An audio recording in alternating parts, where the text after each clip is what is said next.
سے لے کر مسجد اقصی یعنی جو فلسطین کے اندر مسجد اقصی ہے، ایک حصہ تو یہاں سے وہاں تک ہے، اور دوسرا حصہ مسجد اقصی سے لے کر یہ اللہ تبارک و تعالیٰ تک یعنی عرش الہی تک ہے۔ اور بعض علماء نے فرمایا کہ اس کے 3 حصے ہیں، ایک حصہ مسجد حرام سے مسجد اقصی تک ہے، اور دوسرا حصہ مسجد اقصی سے 7ویں آسمان تک ہے، اور تیسرا حصہ جسے اعراج کہا جاتا ہے وہ 7ویں آسمان سے لا منتہا یعنی جس کی انتہا نہیں پتہ، اللہ کو پتہ ہے، بس وہ کہاں ختم ہوا، اللہ تبارک و تعالیٰ کہاں ہے، وہ وہاں تک ہے۔ بہرحال یہ 2 حصے یا 3 حصے ہیں۔ پہلا یہ جو حصہ ہے مسجد حرام سے مسجد اقصی تک، اسے کہا جاتا ہے اسراء۔ یاد رکھنا، ہم نے صرف ایک ہی نام سنا، معراج کا واقعہ، شب معراج۔ مسجد حرام سے مسجد اقصی تک جو سفر ہوا ہے اسے کہا جاتا ہے اسراء، اور مسجد اقصی سے 7 آسمان تک جو سفر ہوا ہے اسے کہا جاتا ہے معراج۔ معراج کے معنی ہوتے ہیں سیڑھی سے چڑھنا، اوپر چڑھنا۔ مسجد اقصی سے چونکہ آسمانوں کی طرف ہمارے نبی صلی اللہ علیہ وسلم چڑھ کے گئے ہیں، بلند ہو کے گئے ہیں، تو اس وجہ سے اسے کہا جاتا ہے معراج۔ اور پھر 7ویں آسمان سے لا منتہا یعنی اللہ تبارک و تعالیٰ تک کا جو سفر ہے، جہاں حضرت جبرائیل علیہ السلام بھی نہیں پہنچ سکے ہیں، اس حصے کو کہا جاتا ہے معراج۔ یہ تو آپ حضرات کو سمجھ میں آ گیا ہوگا۔ تو بہرحال اس وجہ سے اس سورت کا نام سورۃ الاسراء یعنی معراج والی سورت۔ اللہ تبارک و تعالیٰ نے سب سے پہلی آیت کے اندر سب سے بڑا واقعہ، سب سے عظیم واقعہ بیان فرمایا، اور یہ حضور اکرم صلی اللہ علیہ وسلم کا مکی زندگی میں سب سے بڑا معجزہ ہے، اسراء کا معجزہ یعنی معراج کا معجزہ۔ اور یہ اتنا بڑا معجزہ ہے جو صرف حضور اکرم صلی اللہ علیہ وسلم کے ساتھ خاص ہے۔ حضرت آدم علیہ السلام سے لے کر 1,24,000 انبیاء کرام علیہ السلام تشریف لائے، کسی کو یہ معجزہ عطا نہیں کیا گیا، یہ صرف ہمارے نبی صلی اللہ علیہ وسلم کے ساتھ خاص ہے۔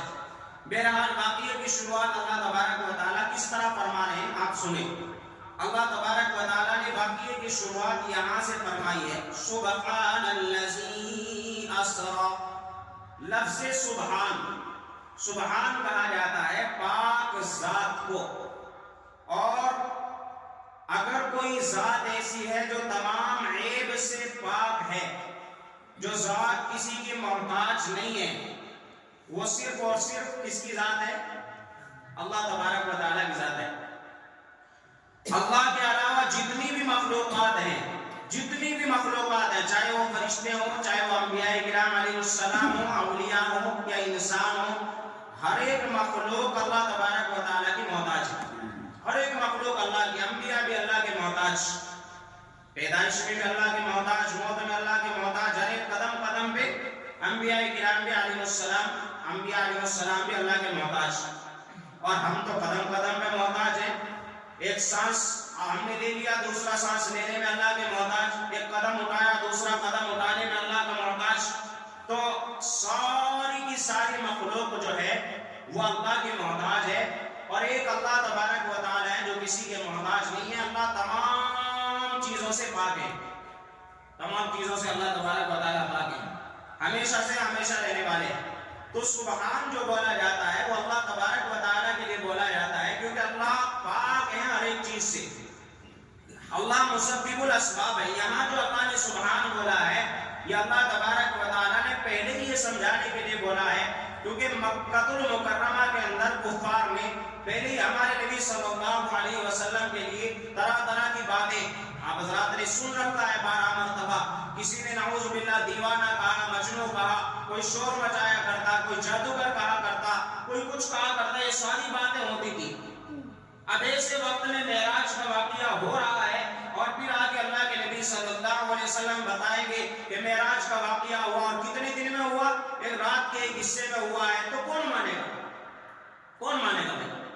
ماننے کی بات عقل میں آنے کی بات نہیں ہے، ظاہر سی بات ہے، یہ بات عقل میں آنے والی نہیں ہے۔ مسجد حرام سے یعنی مکہ المکرمہ سے اس وقت میں اگر کسی کو مسجد اقصی جانا ہوتا تو 40 دن کا سفر تھا۔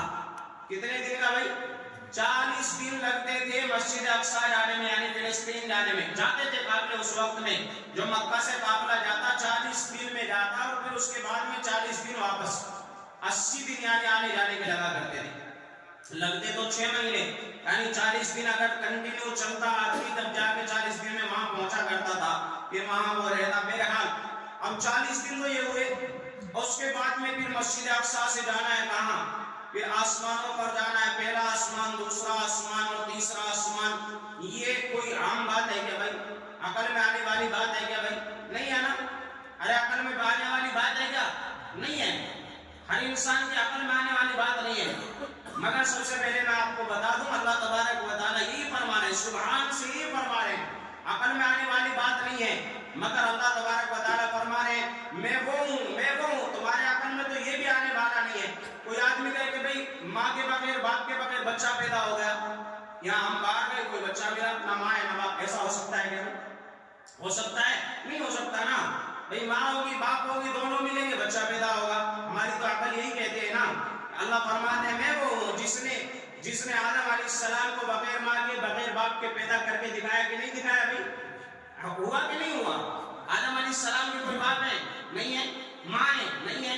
اللہ نے پیدا کیا کہ نہیں کیا؟ اللہ فرماتے ہیں میں سبحان میں وہ ہوں جو بغیر ماں کے بغیر باپ کے پیدا کر سکتا اور کر کے دکھایا.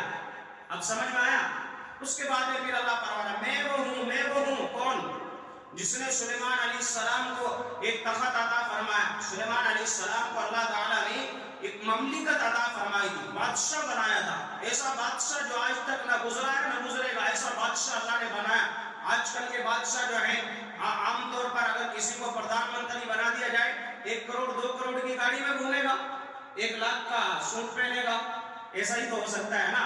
اور سلیمان علیہ السلام کو اللہ تعالیٰ نے کیا تخت عطا فرمایا تھا. وہ تخت بھی کیسا؟ وہ تخت ایسا تھا سلیمان علیہ السلام اس پہ سوار ہوتے اور فرماتے کہ مجھے یہاں سے وہاں لے کے چلو.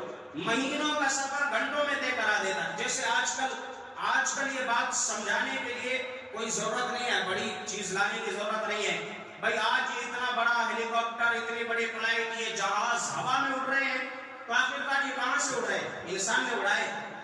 کس نے اڑائے بھائی؟ انسان نے اڑائے. نہیں انسان نے نہیں اڑائے، اللہ تبارک و تعالیٰ نے اڑائے ہیں. اگر کوئی انسان کہ یہ تو میں نے کیا ہے، یہ فلاں نے جہاز بنایا، فلاں نے بنایا، جہاز کے اندر جو لوہا ہے وہ کہاں سے آیا، جو تیز ہے وہ کہاں سے آیا، جہاز کے اندر جتنے میٹیریل ہے وہ کہاں سے آئے؟ یہ اللہ نے تو خزانے بنائے، پھر اللہ نے انسان کے ذہن میں ڈالے اور پھر انسان نے وہ میٹیریل بنایا اور پھر اس کو جہاز کو بنا کے ہوا میں اڑایا. اور آج بھی وہ جہاز اگر ہوا میں اڑ رہا ہے وہ بھی اللہ کا محتاج ہے. جب اللہ چاہتے ہیں ایک پرندہ ٹکراتا ہے جہاز ختم ہو جاتا ہے. سمندر کے اندر ایسے بڑے بڑے جہاز بنائے، جہاز بنانے والوں نے دعوے کر دیے کہ ہمارا جہاز ایسا ہے، بڑی سے بڑی چٹان آ جائے، بڑی سے بڑی مخلوق آ جائے، ہمارے جہاز کا کچھ نہیں بگاڑ سکتی ہے. اللہ نے اس جہاز کو سمندر کے اندر غرق کر دیا. ہوا کہ نہیں ہوا؟ تو یہ ساری چیزیں، یہ جہاز، یہ ساری چیزیں جو اڑ رہی ہیں یہ اگر چل رہی ہیں اللہ کی محتاج ہیں، اللہ کی محتاج ہیں. تو اللہ فرما رہے میں وہ تو وہ رب ہوں. عیسیٰ علیہ السلام کو بغیر باپ کے پیدا میں نے کر دیا، میں وہ رب ہوں. عیسیٰ علیہ السلام کو سب نے کمرے میں بند کر دیا اور سارے کے سارے دشمن ہیں اور وقت آ گیا ہے پھانسی دینے کا. عیسیٰ علیہ السلام کو پھانسی دینے کا وقت آ گیا. اب عیسیٰ علیہ السلام کو پکڑنے کے لیے گئے ہیں. اللہ تعالیٰ نے جو پکڑنے کے لیے گیا اسی کی شکل و صورت عیسیٰ علیہ السلام کی بنا دی اور عیسیٰ علیہ السلام کو ایک لمحے میں اللہ نے اس کمرے سے دوسرے آسمان پر بلا لیا. تو اللہ تو فرما رہے میں تو وہ رب ہوں جسے. اور پھر اس کے بعد میں کیا ہوا؟ عیسیٰ علیہ السلام کو پھانسی دینے کے بجائے جو پکڑنے گیا اسی کو پھانسی پہ لٹکا دیا. عقل دیکھو، انسان کی عقل تو یہاں تک بس ایک لمٹ ہے، ایک لمٹ ہے انسان کی عقل کی. اللہ فرما رہے ہیں یہ تمہاری عقل بنانے والا بھی میں، تم کہاں تک سوچ سکتے ہو میرے بارے میں؟ تو اللہ تو وہ ہے جو وہ کر سکتا ہے جو تم سوچ بھی نہیں سکتے. جہاں ساری دنیا کی انسانیت کی سوچ ختم ہو جائے وہاں سے اللہ کی قدرت شروع ہوتی ہے. تو بہرحال اللہ تبارک و تعالیٰ فرما رہے میں ہوں. عیسیٰ علیہ السلام کو کمرے سے دوسرے آسمان پر اٹھا لیا. تو اب اللہ فرما رہے دیکھو دنیا والوں، اب تمہارے اندر کوئی شک کرنے کی گنجائش نہیں ہے. کیسے ہوگا؟ اللہ نے ساری چیزوں کو ایک لفظ میں ختم کر دیا. دیکھو یہ قرآن ہماری اتنی بڑی چیز ہے، افسوس کی بات ہے مسلمان قرآن کو سمجھتا نہیں. قرآن ہماری ایسی بڑی چیز ہے، ایک ایک لفظ کے اندر ساری بڑی بڑی کتابیں لکھ ڈالی ایک لفظ کے ترجمے میں. لفظ سبحان ہے، گھنٹوں اگر میں بیان کروں تفسیر ختم نہیں ہوگی. صرف ایک لفظ کا اگر انشاءاللہ ساری رات بھی اگر کری جائے صرف لفظ سبحان کی تفسیر ختم نہیں ہوگی. تو اللہ تعالیٰ نے فرما دیکھو ساری دنیا کے واقعے ملا لو، لفظ سبحان ایک طرف، ساری دنیا ایک طرف. اللہ فرما رہے تم ہر ایک چیز میں محتاج، تمہارے لیے سبب کی ضرورت ہے. اللہ فرما رہے مسبب الاسباب، سبب بنانے والا میں ہوں. تو اللہ فرما رہے میں نے یہ کام کیا ہے. وہ ساری چیزیں بیان کرنے کے بعد اللہ نے فرمایا سبحان الذی. تو ایک تو لفظ سبحان اللہ تعالیٰ نے کہ میں نے یہ کام کرایا ہے، میں کسی کا محتاج نہیں ہوں، میں نے اپنے بندے کو بلایا ہے. دوسرا لفظ سبحان سے اللہ نے اس واقعے کو شروع کیوں فرمایا؟ علماء نے دیکھو بڑی اہم باتیں لکھی ہیں، سمجھا کرو، ذرا سمجھنا چاہیے. آپ کو شاید آپ نے پتہ نہیں سنا ہوگا کہ نہیں سنا ہوگا، اس سے پہلے غور سے توجہ کے ساتھ میں سنو. ہمارا بچہ کبھی بہت اچھا کام کر کے آتا ہے، گھر میں آیا اور گھر میں آنے کے بعد میں جب ماں باپ کو خبر ملتی ہے ہمارا بچہ پاس ہو گیا، بڑا اچھا کام کر گیا، تو ماں باپ کی زبان سے دعائیں نکلتی ہیں، ماشاء اللہ، سبحان اللہ، الحمدللہ. ہوتا ہے کہ نہیں ہوتا ہے؟ نکلتا ہے کہ نہیں نکلتا؟ سب سے پہلے ماں باپ خوش ہوتے ہیں، اس کے بعد میں دوسرے خوش ہوتے ہیں، بھائی بہن دوسرے جو ہیں بعد میں خوش ہوتے ہیں، پہلے ماں باپ خوش ہوتے ہیں. ہمارے نبی صلی اللہ علیہ وسلم کی نہ ماں ہے نہ باپ ہے. سمجھ میں آ رہا ہے؟ نہ ماں ہے نہ باپ ہے. باپ تو پہلے ہی انتقال ہو چکے ہیں، دنیا میں تشریف لانے سے پہلے ہمارے نبی صلی اللہ علیہ وسلم یتیم ہو چکے ہیں، والد محترم کا سایہ اٹھ چکا ہے، والدہ ہے بچپن میں وہ بھی وفات پا چکی ہے. نہ ماں ہے نہ باپ ہے. دادا تھے، دادا نے پرورش کی، وہ بھی بچپن میں تھے چلے گئے. اس کے بعد میں چچا نے پرورش کی ہے، چچا بھی چلے گئے ہیں. یہ واقعہ پیش آنے سے پہلے اب ہمارے نبی صلی اللہ علیہ وسلم کا نہ کوئی رشتہ دار ہے، نہ دوست ہے، نہ احباب ہے، چند کو چھوڑ کر کے. اور جہاں سے یہ واقعہ ہو رہا ہے وہاں تو کوئی بھی موجود نہیں ہے، وہاں تو اکیلے تنے تن آ گئے ہیں. اب جب واپس آئے تو واپس آنے کے بعد اگر ماں سنتی تو ماں کہتی سبحان اللہ، ماشاء اللہ، میرے بیٹے نے کیا اچھا کام کیا ہے. خوش ہوتے کہ نہیں ہوتے؟ سبحان اللہ کہتے. تو اس وقت میں وہاں سبحان اللہ کہنے والا نہیں ہے. اللہ تبارک و تعالیٰ کی شان اور ہمارے نبی صلی اللہ علیہ وسلم کی شان قربان جاؤں. اللہ تعالیٰ نے فرمایا اے میرے محبوب کیا ہوا؟ تمہاری ماں نہیں ہے، باپ نہیں ہے تو کیا ہوا؟ قرآن کریم کے اندر یہ جملہ میں نازل کروں گا، قیامت تک آنے والا ہر مسلمان قرآن پڑھے گا. جب بھی قرآن پڑھے گا تو ہر مسلمان ہر مرتبہ کہے گا سبحان اللہ. کہو ایک مرتبہ تمہیں سبحان اللہ، سبحان اللہ. اس وقت میں کوئی موجود ہوتا تو ایک مرتبہ کہتا نا سبحان اللہ. آج امت کروڑوں انسان آئے اور کروڑوں گزر گئے، کروڑوں اب باقی ہیں اور آنے والے ہیں. وہ سب کے سب جتنی مرتبہ کہیں گے اتنی مرتبہ ہمارے نبی صلی اللہ علیہ وسلم کے لیے جملہ کہا جائے گا سبحان الذی، سبحان اللہ. اللہ کی ذات پاک ہے، ماشاء اللہ، بڑا عمدہ کام ہے. تو اس وجہ سے اللہ تبارک و تعالیٰ نے اپنے نبی صلی اللہ علیہ وسلم کی تعریف کے لیے بھی یہ فرمایا سبحان الذی اسرا. اسرا، اسرا کسے کہا جاتا ہے؟ دیکھو یہاں اللہ تبارک و تعالیٰ اگر چاہتے تو اسرا کی جگہ صحابہ بھی لا سکتے تھے. صحابہ کے معنی جانے کے ہوتے ہیں، چونکہ گئے ہیں نا تو ہم بھی تو یہ کہتے ہیں نا معراج پر گئے. اردو میں تو ہم ترجمہ یہی کرتے ہیں نا معراج پر گئے، یا اس کی جگہ سفر، معراج کا سفر. اردو میں تو ہمارے یہی الفاظ ہوتے ہیں، مگر قرآن کریم کے الفاظ بھی نرالے، معنی بھی نرالے. اللہ اکبر، قرآن کریم ہے ہی کتاب ایسی، ایک ایک لفظ الگ موتی کی طرح بکھرتا ہے. اللہ تعالیٰ نے یہ نہیں فرمایا کہ صحابہ یا اس کی طرح سفر، کیونکہ صحابہ کہتے ہیں چل کے جانے کو، جب خود جاتا ہے اسے صحابہ کہتے ہیں. انا اذهب، میں جا رہا ہوں، اسے کہا جاتا ہے. ہمارے نبی صلی اللہ علیہ وسلم خود نہیں گئے. دیکھو ایک تو ہوتا ہے ایک آدمی گھر سے تیار ہوا، پینٹ شرٹ پہنا، گاڑی نکالی، کہاں جا رہا ہے بھائی؟ ساس کے گھر کو جا رہا ہوں. اب ساس کے گھر کو گیا، ساس نے جاتے ہی دیکھا وہاں سالہ بیٹا تھا، سب پھر آ گیا ہے گھر کو. ابھی تو 8 دن کے پہلے آیا تھا، پھر آ گیا ہمارے گھر کو. سالہ آگے بولے جی السلام علیکم، وعلیکم السلام. اندر سے بیچارہ جل رہا ہے، باہر سے السلام علیکم، اچھے ہیں،